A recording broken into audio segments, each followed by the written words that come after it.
A new Bitcoin titan, 21 Capital, just hit the scene with $3.6 billion and 42,000 Bitcoin in its arsenal. It's not playing around. Led by Strike CEO Jack Mallers, it's trading on NASDAQ and has raised $585 million to buy more Bitcoin.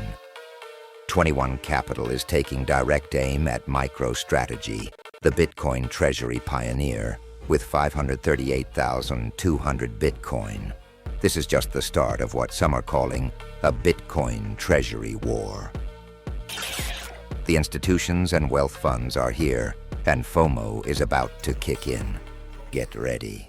So institutions, sovereigns, patient pools of capital were piling in during April, which resulted in about a 13% increase in Bitcoin versus 10.5 for gold. And retail via the ETF were exiting. So you got to kind of ask yourself, what do the institutions know Were the that retail institutions doesn't? buying Bitcoin direct? And how many of them are now buying via ETFs or other forms?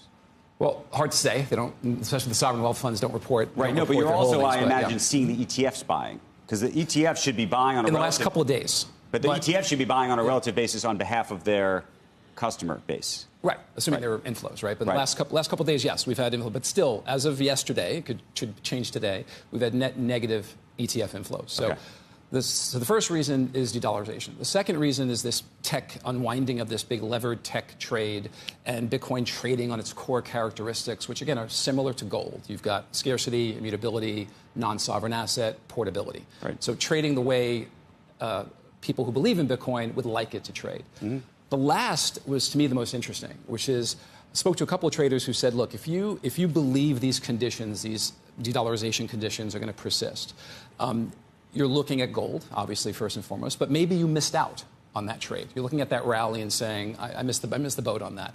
So what other assets could participate in that market panic long-term inflation hedge?